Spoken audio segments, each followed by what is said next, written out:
Injury and violence prevention work relies on connecting different individuals, organizations, and communities under a common effort to reduce injuries in the population.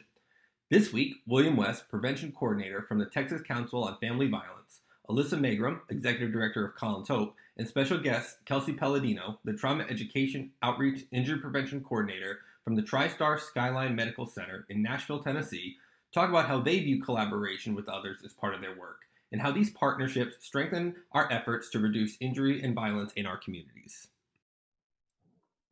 Good morning, everybody. I am Morning. excited to kind of learn more and develop some partnerships outside of Tennessee. Here in Tennessee, our trauma system can be a little different than I'm guessing y'all's is in Texas. But I'm excited to learn more about what you've been doing to develop partnerships. I know here we have Tennessee's broken up into middle, east, and west, and then their systems are all different. So kind of trying to learn each other's and how we're going to team up and become more effective together has been interesting. I'm newer to this role. I've only been here for about 3 years, and I've kind of learned that there are many silos within one system, and kind of trying to break those down can be challenging, but yet very exciting. The big way for me to do that is actually using social media, which is great because this is a fun way to connect and probably nothing I would have done before. So this is great. It's a nice opportunity. I have reached out to people on LinkedIn, on Facebook, on Instagram, on Twitter, you name it, trying to find different events that target the mechanisms of injury that we are particularly looking at. So we don't really do a lot with drowning, just because there are a few lakes in Tennessee, but definitely not as big as it is in Texas. However, we do a lot with domestic violence prevention and intimate partner violence. Our main mechanisms here are falls, motor vehicle accidents or crashes, and then definitely violence. We have a lot of assaults. So gun and stabbings are kind of our big thing. So reaching out to nonprofits or even just the Tennessee Department of Health has been kind of a big thing for us.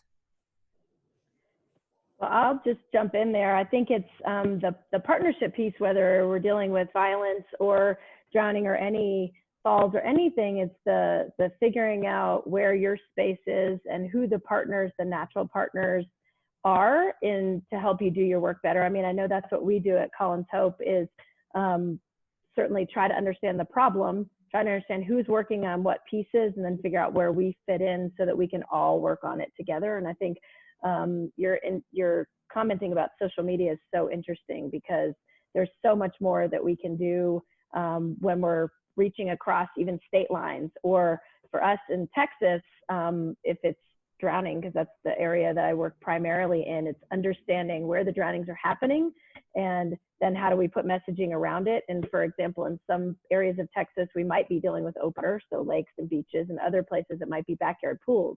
But our partners in those areas help us understand that, then we can message it and cross. And we've been using social media so much more during this whole COVID situation. I'm sure that everyone has, because that's where we can operate. And finding those partnerships in that space have shown us that we can reach and impact more. So yeah. Yeah, I think that one of the challenges is to link the traumas or the oppressions or whatever the areas are together, right? To say, like, how does this thing that you're trying to prevent relate to the thing that I'm trying to prevent? And like, how can we collaborate?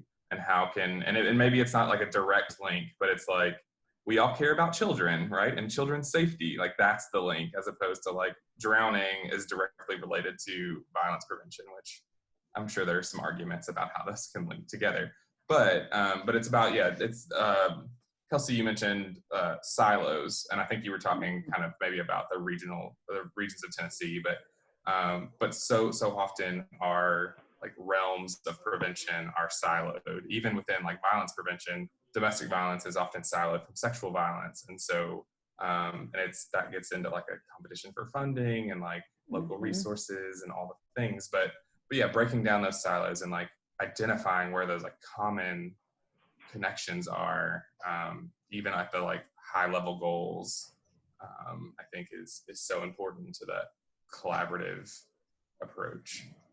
Well, and you talk about the partnership piece around silos is, I think, the figuring out, again, who's doing what and what lane everybody should be in, so that then we can work, you know, get rid of the silos, but also understand who's doing what, so we're not double doing things. And I think that's a crossing over issue areas too, is a really great, there are so many opportunities to combine messaging if it's just around injury prevention, or regardless of whether it's drowning or violence or motor vehicle safety, like that is a thing where I've found, at least in our work in the Central Texas area, that those partnerships, if we can combine and figure out, there are some similar messages regardless of what the issue is.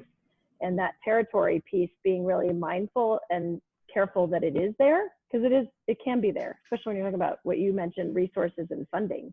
We're all trying to go off the same thing. That's that natural, well, how am I gonna do my work if, you know, so I think acknowledging that piece is huge in any partnership. Yeah. Healthy competition, but support, Yeah. right? Yeah. I like how you brought that up, William, because it's, we work closely with our officers, whether it's, you know, Tennessee Patrol or just even our police department, which, you know, they're very focused on our motor vehicle collisions, right? So we'll help support them with whatever we can in that aspect. But then when I have an event, even if it's suicide prevention, something that may not be specific to their role, they'll come and support me. Mm-hmm. And that's what's essential, right? You want to make sure that like you were saying about different lanes, we may be in different lanes, but there's going to be overall arching messages which we can connect and support each other. And my team always makes fun of me because I consistently say teamwork makes the dream work. And we all have the same dream. We may all just be going about it a little different. Mm-hmm. So making sure that we're, you know, being clear and concise in our message and our goals, and then being like, I am so happy to support you with that. Or I'm not really sure how I feel about it, right? Making sure we're honest and being committed to our goals and helping others.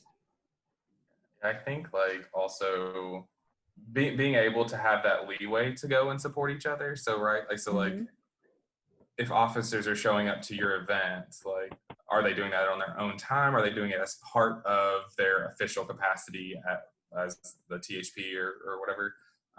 Right?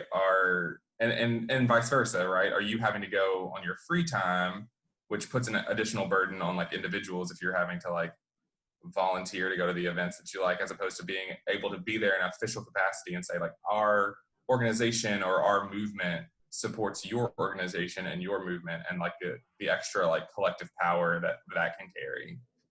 Well, the beautiful part of any partnership, I know, at least in my history developing partnerships, and I always come to the table in a partnership and saying, this needs to work for both of us. It can't be one-sided. It can't just work for you, Kelsey, or you, William, and not for us, or vice versa, because it's going to break down. And I think that's the authentic nature of developing partnerships, is acknowledging that and being honest in the beginning. And I have a really good example of this as we work in the water safety world. I work with swim schools. And a lot of them are for-profit like entities, and they have their business that they need to think about. But I will say to them, we work with everyone, because if I don't work with your customers or your clients or whoever you're with, then that's a family I'm not reaching because I chose to not work with you. And there can't be that competition. There's got to be partnership, but also recognizing that that is a real thing. I think it's that approaching partnerships from it's got to work for both sides, and one side imbalanced in whatever. Certainly at one time, one side of the partnership may be doing more, but it's got to balance out. And I think that's something a lot of people miss in their partnership development and nurturing. Yeah, I think especially when it's that, for that example where it's like a nonprofit and a for-profit, somebody feels like, from the outside perspective, somebody might feel like somebody's being taken advantage of, right? Because like the nonprofit is trying to get like usually like physical resources or like monetary resources, but the for-profit is often going to be like, well, I'm going to put this collaboration all over my like website and my like things so that people know that we're doing good things, right? So, and it's just that balance of like, this has to work for everybody. I think that was a really good point. That is definitely the mutual beneficial relationship, right? So you can become synergistic. But it's unique that you brought up the for-profit and nonprofit, because Our hospital is HCA, so we are a for-profit entity, which makes a unique approach to developing those partnerships, because like you said, it's going to be a balancing act with, I want to support you, and we also want to market that we're supporting you. So making sure that the task is genuine, making sure that they know that I want to help because we actually really do care, but also I need a little promise.